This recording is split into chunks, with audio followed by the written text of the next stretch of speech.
नारायणसमारम्भां शङ्कराचार्यमध्यमां तत्त्वविदानन्दपर्यन्तां वन्दे गुरुपरम्पराम्।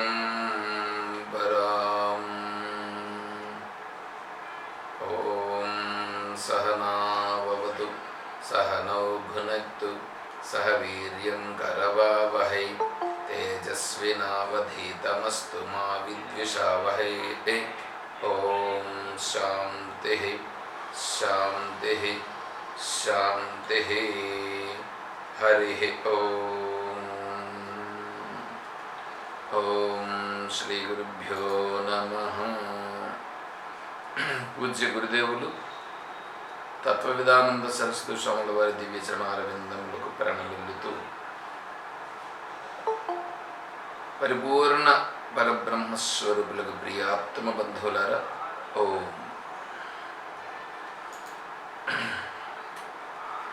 శ్రీమద్భగవద్గీత ఏకాదశాధ్యాయం విశ్వరూప సందర్శన యుగంలో మనం ఉన్నాం.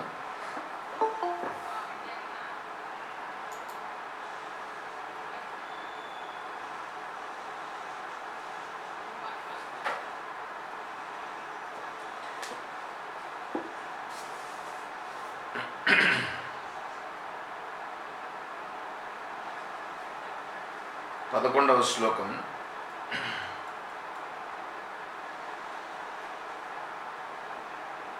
అర్జునునికి శ్రీకృష్ణ పరమాత్మ విశ్వరూపమును చూపించినారు. దాన్ని ఎలా చూపించినారు అనేటువంటిది నిన్న మనం వివరించుకున్నాం. అంటే దివ్య దృష్టి అంటే ఆత్మానాత్మ వివేక జ్ఞానముతో చూచినప్పుడు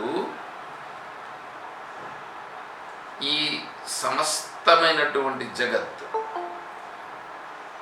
సకారణ స్థూల సూక్ష్మ ప్రపంచ విశిష్ట ఉపహిత చైతన్యం అయమాత్మ పదమునకు వాచ్యార్థము లక్ష్యార్థము చెప్పడం జరుగుతుంది. అయమాత్మ బ్రహ్మ అనేటువంటిది మహావాక్యము. అయమాత్మ అనేటప్పుడు సకారణ స్థూల సూక్ష్మ ప్రపంచ అంటే కారణ స్థూల సూక్ష్మ అంటే స్థూల ప్రపంచం, సూక్ష్మ ప్రపంచం, కారణ ప్రపంచం. మూడు ప్రపంచములు ఏవైతే ఉన్నాయో అది అయమాత్మ అనేటువంటి దానికి ఇక్కడ వచ్చేసి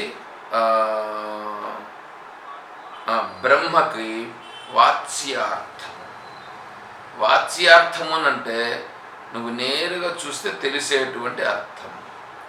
లక్ష్యార్థము అంటే అది సత్యమైనది కాదు, ఇంకొక అర్థం వేరే ఉంటుంది, అది నిజమైన అర్థం అని అర్థం అక్కడ. కాబట్టి లక్ష్యార్థమేమో శుద్ధ చైతన్య బ్రహ్మ, వాచ్యార్థమేమో ఈ సకల సృష్టి ఏదైతే మనకు తెలుస్తూ ఉన్నదో ఈ సృష్టి రూపంగా ఉన్నటువంటి ఈ ప్రపంచముతో ఉన్న చైతన్యం. ఇప్పుడు దానిని చూపిస్తున్నాడు. అంటే ముందు వాచ్యార్థం తెలుసుకుంటే తర్వాత లక్ష్యార్థానికి వెళ్తారు. కాబట్టి ఇక్కడ వాచ్యార్థాన్ని చూపిస్తూ దివ్యమాల్యాంబరధరం దివ్యగంధానులేపనం సర్వాశ్చర్యమయం దేవం అనంతం విశ్వతోముఖం. దివ్యమాల్యాంబరధరం, దివ్యమైనటువంటి మాలలను ధరించినటువంటి వాడు. దివ్యమైన మాల, వనమాల అనేటువంటి దాని గురించి మాయాస్వరూపమే వనమాల అని భాగవతం చెప్పింది. అది ఈరోజు సాయంకాలం మనం క్లాసులో కూడా బాగా విచారం చేసుకుని ఉన్నాం. మీరు సాయంకాలం క్లాసును కూడా ఒకసారి మీరందరూ కూడా వినాలని నేనైతే తెలియజేస్తున్నా. ఎందుకంటే భాగవతంలో శ్రీమన్నారాయణుని యొక్క అంగములు, ఉపాంగములు, స్వరూపము ఏమిటి, దాని యొక్క రూపకం ఏమిటి, దేనిని ఉద్దేశించి అలా చెప్పారు. మనం ఇప్పుడు విష్ణు అంటే విశ్వం అని అర్థం చేసుకోవాలి. అదేవిధంగా చక్రం అంటే కాలం అని అర్థం చేసుకోవాలి. శంఖం అంటే ఓంకారం అని అర్థం చేసుకోవాలి. ఇలా వాటన్నింటిని రూపకములు అక్కడ చెప్పుకున్నారు. దాన్ని మనం సాయంకాలం చెప్పుకున్నాం. అది కూడా మీరు ఒకసారి వినండి. కాబట్టి ఇప్పుడు మాల్యాంబరధరం, మాలలో అంబరధరం, అంబరధరం, అంబరము అంటే వస్త్రములు. ఇప్పుడు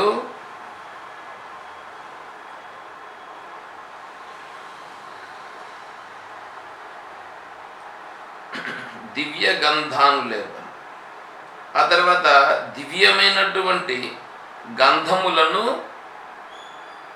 స్వామికి అలంకారం చేసి ఉన్నారు. అటువంటి రూపాన్ని చూపించాడు. సర్వాశ్చర్యమయం దేవం అనంతం విశ్వతోముఖం. సర్వాశ్చర్యమయం,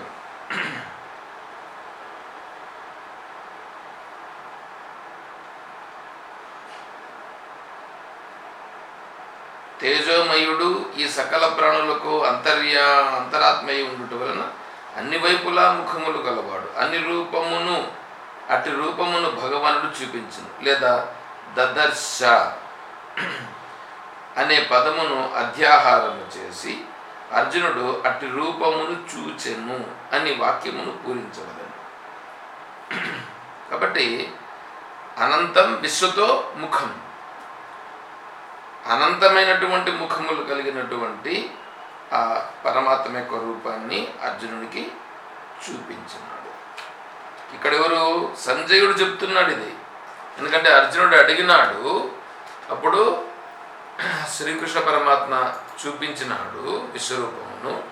ఆ విశ్వరూపమును చూపించినటువంటి దాన్ని సంజయుడు కూడా చూచి ఆ విషయమును ధృతరాష్ట్ర మహారాజుతో చెప్పుచున్నాడు. ఈ విధంగా అర్జునుడికి చూపించినాడు. అర్జునుడు ఈ రూపములను చూచినాడు అని చెప్తున్నాడు. ఏమంటే ఇప్పుడు సంజయుడు చెప్తున్నాడు కదా, సంజయుడు చెప్తున్నాడు కాబట్టి అక్కడంతా కూడా అదే రూపం ఉంటుంది కదా, కాబట్టి ఆ రూపాన్ని మనం కూడా చూడాలి కదా అంటే, ఇది భారతంలో ఒక ఘట్టం జరుగుతూ ఉందండి. కవి రచించేటప్పుడు ఏం చేస్తాడంటే దానికి సరిపోయేటట్లుగా, కథకు సరిపోయేటట్లుగా కొన్ని రూపకల్పనలు చేస్తాడు. అదే అక్కడ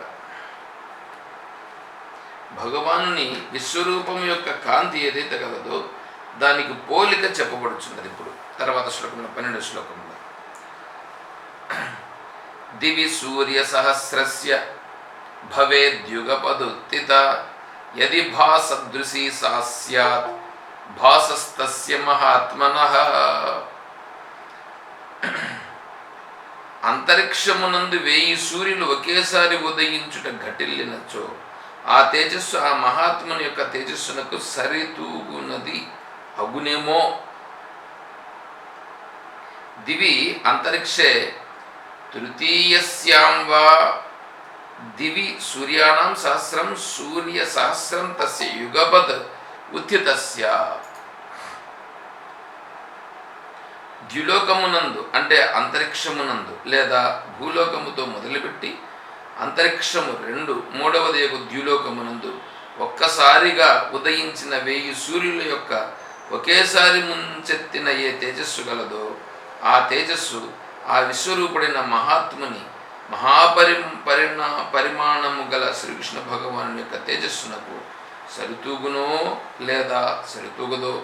దానికంటే కూడా విశ్వరూపం యొక్క తేజస్సే అతిశయించి ఉన్నదని అభిప్రాయము.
దివి సూర్య సహస్రస్య భవేద్యుగపదుత్థిత యది భాసదృశీ సా స్యాద్భాసస్తస్య మహాత్మనః. ఇక్కడ ఆకాశంలో 1000 మంది సూర్యుల ప్రకాశం ఒకే మారు ఉదయిస్తే ఎంత కాంతి ఉంటుందో అంతటి కాంతి ఆ విరాట్ పురుషుని కాంతికి సమానం అవుతుందో కాదో అని అన్నారు. ఇక్కడ ఏంటంటే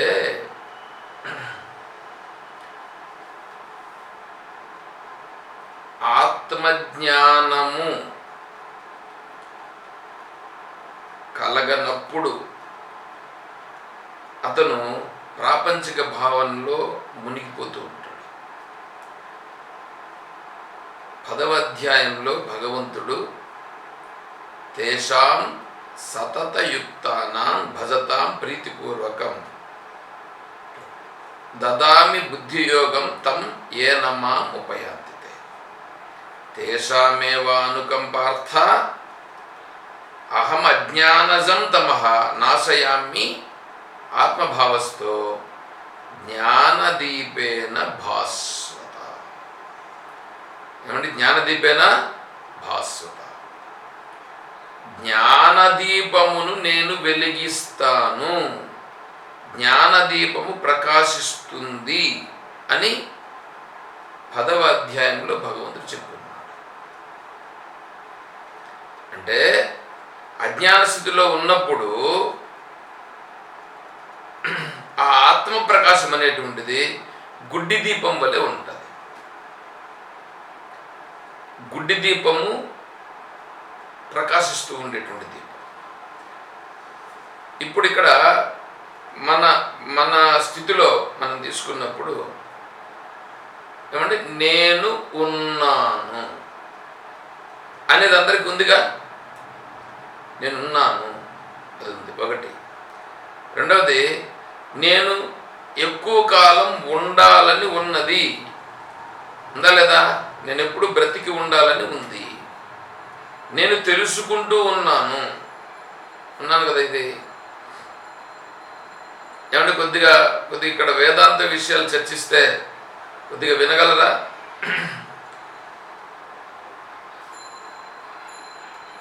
వినగలమంటే నేను కొద్దిగా ఇట్లా డైవర్ట్ అవుతాను, లేదంటే కథలోకి వెళ్ళిపోతా.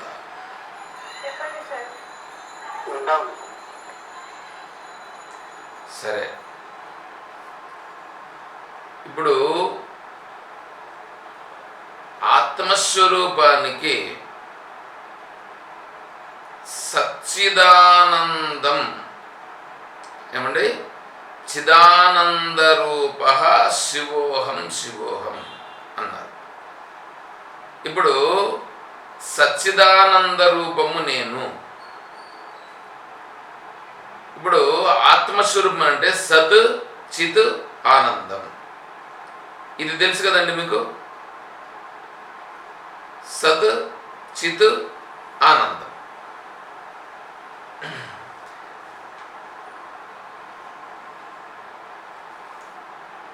సత్ ఏమంటే ఉండుట, చిత్ తెలియుట, ఆనందం ఆనందంగా ఉండుట.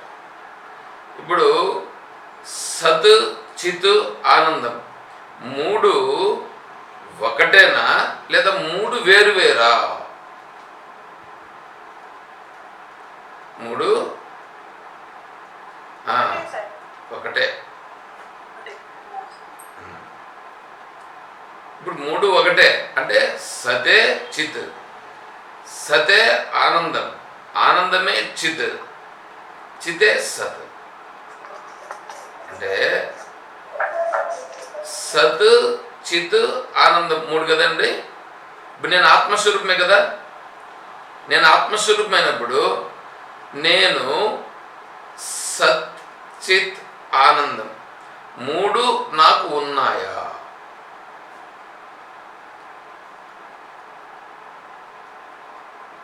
ఉన్నాయండి. నేను ఆనందంగా ఉన్నానా? లేవు సార్, లేవు సార్, ఏమీ లేవు సార్. ఇప్పుడు శరీరం అనుకుంటే ఆ 3 ఏం లేవు. మీరు నీడు చెప్తా ఉన్నారు కదా ఆత్మస్వరూపం నేను అన్నప్పుడు ఇంకా ఉన్నాయి అంతే. ఆత్మస్వరూపము నేను అయితే ఉన్నాయి, అవును నిజంగా కూడా నేను ఆత్మస్వరూపమే. అయితే ఇప్పుడున్నాయా నాకు? ఇప్పుడున్నాయనంటే అవి ఉన్నాయి, కానీ నాకు అట్లా తెలియబడతా ఉందా? లేదు. అట్లా తెలియబడట్లేదు. అట్లా తెలియబడట్లేదు అంటే ఏమైనా ఇప్పుడు అవి మరుగున పడినాయి. ఇంకా ఆవరింపబడ్డాయి. మరుగున పడినాయి. ఎందుకు? గుణముల చేత ఆవరింపబడినాయి. గుణముల చేత ఆవరింపబడుతుందా? అదే గుణముల చేత ఆవరింపబడేది కాదు, కానీ అది ఆవరింపబడినదా అన్నట్లుగా ఉన్నది. సూర్యుడు ఉన్నప్పుడు మేఘములు అడ్డుపడతాయి. మేఘములు అడ్డుపడిన ప్రదేశంలో మబ్బులు కనిపిస్తాయి, కానీ ప్రకాశం మాత్రం కొద్దిగా కనిపిస్తూ ఉంటుంది. అంటే సూర్యుని యొక్క ప్రకాశం అంతా రాదు, కానీ ఇప్పుడు మబ్బులు కనిపిస్తున్నాయిగా, ఆ మబ్బులు కనిపించేంత ప్రకాశం ఉందిగా. ఏమంటే గుర్తిస్తామో గుర్తించామో మనం?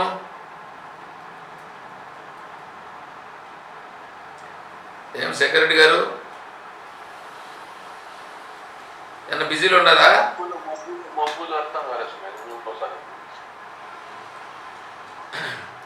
సూర్యుడు ఉన్నాడండి, సూర్యుడు ఉన్నాడు, మేఘాలు వచ్చి అడ్డుపడినాయి. సూర్యుడు ఉన్నాడా లేడా?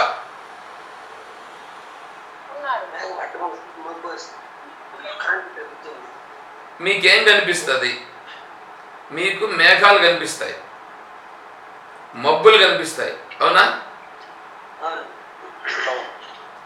ఈ మబ్బులు కనిపించేంత వెలుగుందా లేదా? ఉంది సార్. మబ్బులను కనిపించేంత వెలుగుంది. రాత్రి మాత్రం చీకటి ఉందా? రాత్రి మాదిరి చీకటి లేదు, కానీ మబ్బులు కనిపించేంత వెలుగుంది.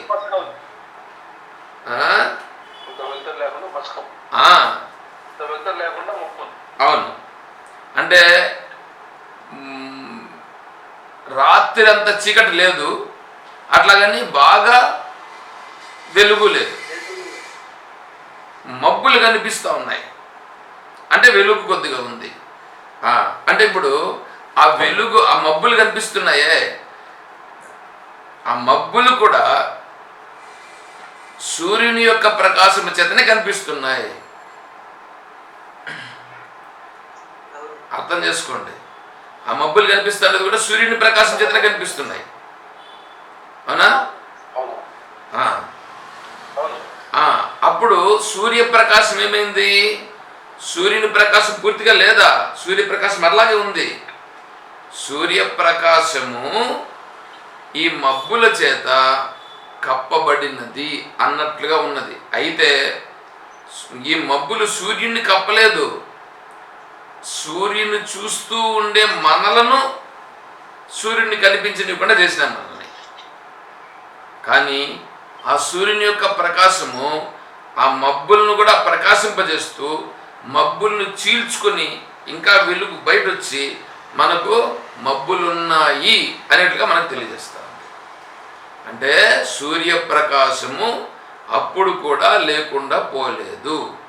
అదే విధముగానే ఈ ఆత్మస్వరూపం అనేటువంటిది మన యందు ఉన్నప్పటికీ మన యందుండేటువంటి ఈ అజ్ఞాన దోషము చేత ఆ ఆత్మస్వరూపము సత్ చిత్ ఆనంద స్వరూపమై ఉన్నప్పటికీ ఇక్కడ ఆ సహజంగా ఉండేటువంటి సత్ చిత్ ఆనందం, ఈ ఆనందము నేనే ఆనందము అనేటువంటిది పూర్తిగా తెలియబడకుండా ఏదైనా ఒక విషయం వచ్చినప్పుడు ఆ ఆనందం అనేది తెలియబడుతుంది.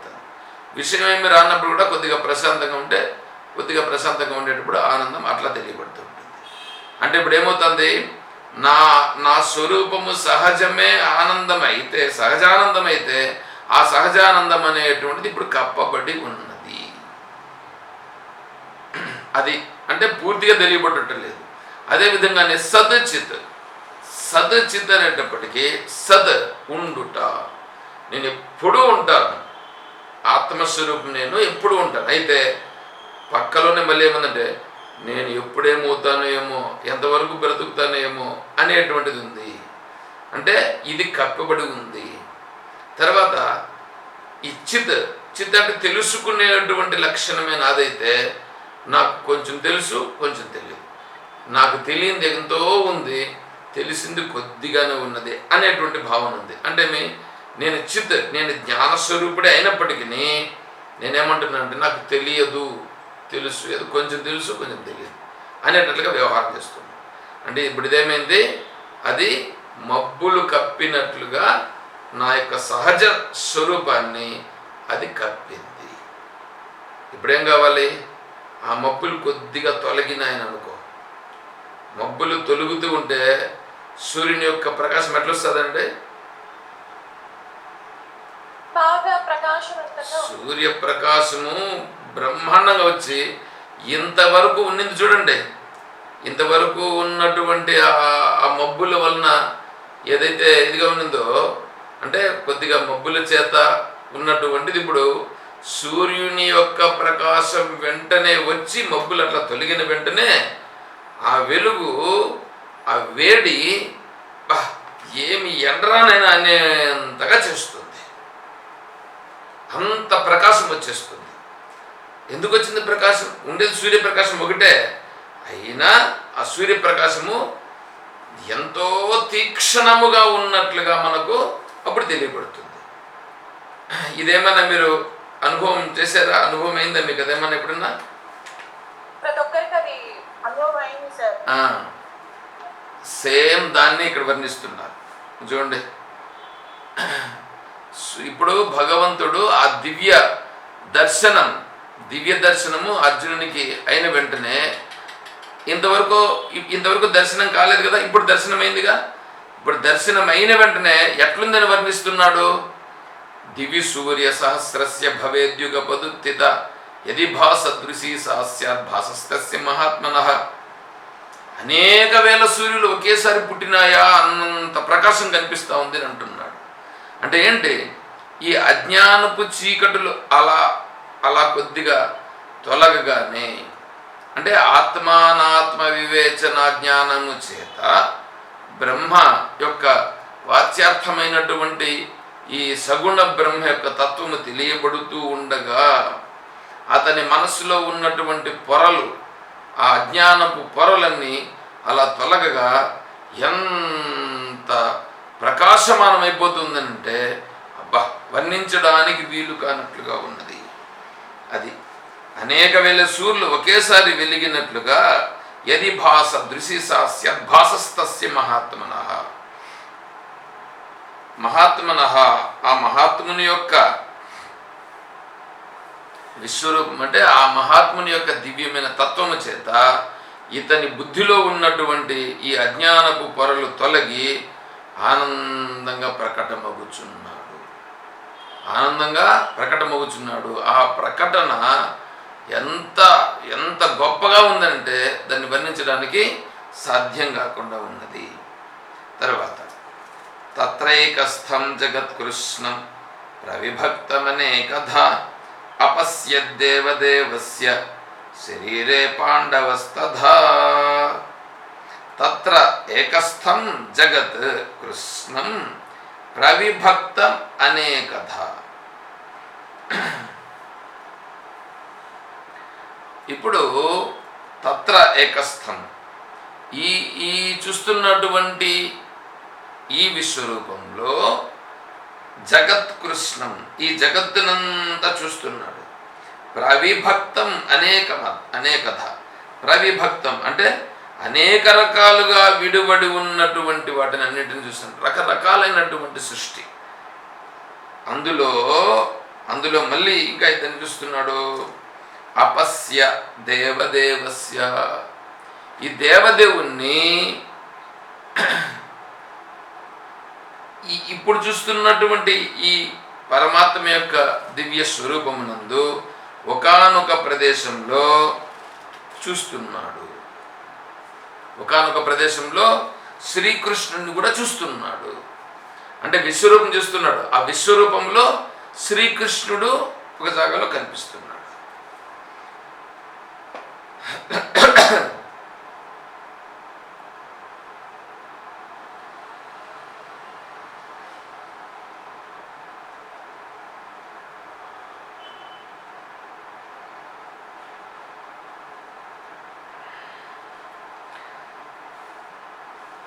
తతస్స విస్మయావిష్టో హృష్టరోమా ధనంజయః ప్రణమ్య శిరసా దేవం కృతాంజలిరభాషత.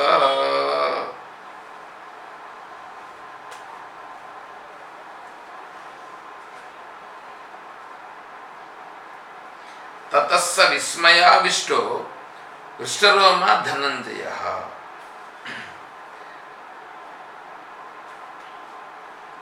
ప్రణమ్య శిరసాదేవం కృతాంజలి రభాషత.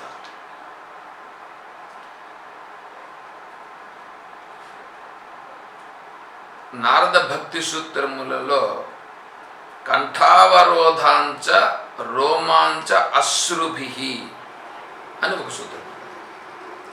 అంటే భగవంతుని యొక్క తత్వం, భక్తి అనేటువంటిది ఎప్పుడైతే హృదయమునందు పొంగి పొరలుతుందో, అంటే తనకు ఏదైతే చాలా బాగా అనిపించి తన హృదయము ద్రవించిపోతుందో అప్పుడు అతని యొక్క కంఠము బొంగురుపోతుంది, వెంట్రుకలని నిక్కబొడుచుకుంటాయి. భక్తుని గురించి చెప్పినటువంటి మాటలు.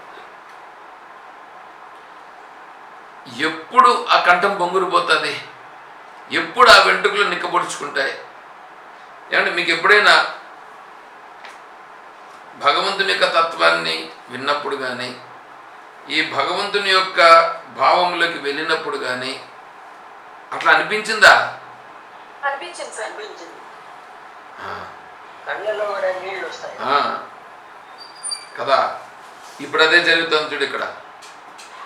తతః అప్పుడు ఆ సమయంలో విస్మయావిష్ట, విస్మయమైపోయినాడు. ఎవరు? అర్జునుడు. ఆ దివ్యమైనటువంటి ఆ భావన కలిగే లోపల విస్మయావిష్ట హృష్టరోమా ధనంజయ. హృష్టరోమ అంటే ఈ వెంట్రుకలన్నీ నిక్కపొడుచుకున్నాయి, గొంతులు బొంగుపోతా ఉంది. ఈ స్థితిలో మాట్లాడడానికి ఏమీ తన పరిస్థితి బాగా ఉండదు. కానీ అర్జునుడు ప్రణమ్య శిరసాదేవం కృతాంజలి రభాషత. కృతాంజలి నమస్కారార్థం సంపుటీకృత హస్త అంటే రెండు చేతులను జోడించిన